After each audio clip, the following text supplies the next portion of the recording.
Pterodactyl, the passenger pigeon, the dodo bird, extinct, hasta la vista, sayonara. Some people think that certain oratorical venues are endangered, like the storyteller or the kindergarten show and teller. This story starts two centuries ago, or rather two turn of the centuries ago. It starts with a family out in western Nebraska, the Wagners. They were poor dirt farmers. Partly they didn't have much land, partly it was sandy, and partly they had 11 children, most of which were above average. And they were poor in economy, but they were rich in music. They could sing like nobody's business. There wasn't a funeral or a wedding within 50 miles. There wasn't a Wagner singing at a solo, a duet, trio, or even a quartet. That's the first part of the story. Now we bring out some dirty laundry.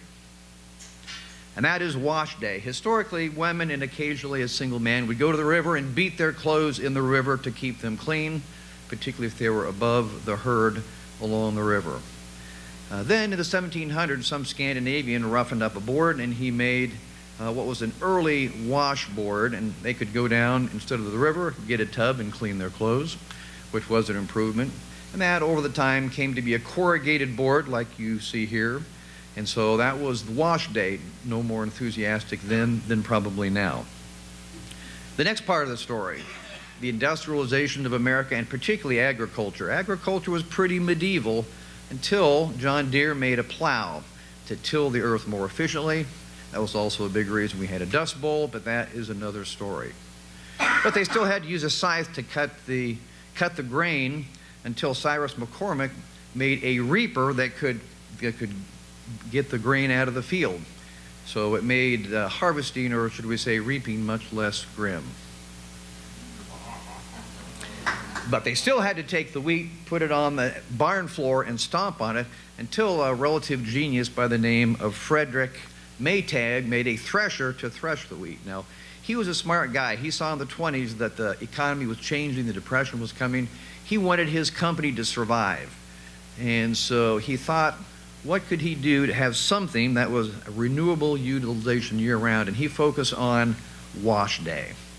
Now, this was pre-electric America, so we had a gasoline engine, a tub, an agitator, two rollers that would wring out the water, and that was his idea. But he had to have salesmen, and they had to demonstrate how this was going to work, because the old men in the family said, look, this washboard's worked for 5 generations, it'll work for another 5 generations, don't worry about it. So he made, James can't see this, but he made little models of his little Maytag washer to take around the country. That was the next part of that story. And then another element is the radio, because it changed entertainment as we know it. In the 1920s, there were very few radio stations around. A few people had a crystal set, which were very expensive. Then they came up with the vacuum tube, and so people could actually get radios. There were a few more radio stations. It was AM, which was amplitude modification, is what that stood for. And so it changed entertainment with the families sitting around listening to the radio. Well, Maytag said if he could come up with a jingle to get into people's heads, then he could sell more of his Maytags. The salesmen could take their little demonstration models out. And so he put a competition over the entire country, coast to coast, of who could make up a jingle for the Maytag washer. Well, remember our singing Wagners out in western Nebraska. Lawrence Wagner heard about that. He and his uncle and 2 brothers made up a jingle, and as it turns out, it was one of the winning ones, as you might guess. They had to drive to Kansas to sing it live on the radio.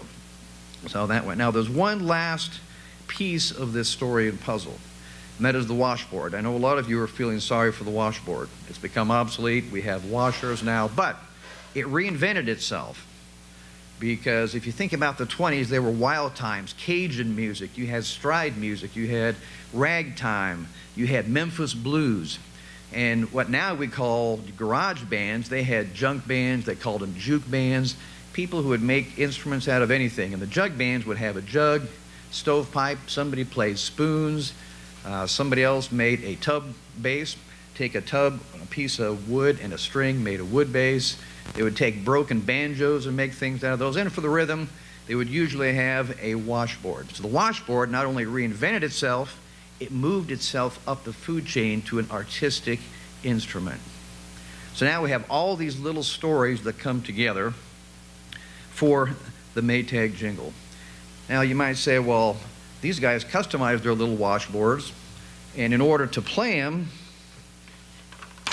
they still didn't have a lot of money. So they would do things like tape bottle caps to a glove to add to the rhythm. And so, going back to the 1920s, one of the first radio jingles that was ever heard for the Maytag washer. Something like this. No more will I rub and scrub like a dub in a tub. Bye-bye washboard. There's a Maytag on its way, and today I can say bye-bye washboard.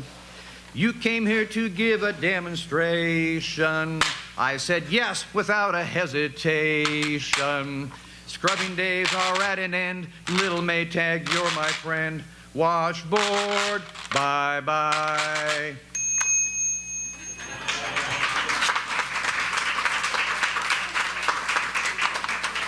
Revival of the storyteller and the show and tell. As a side note, Lawrence Wagner was my grandfather.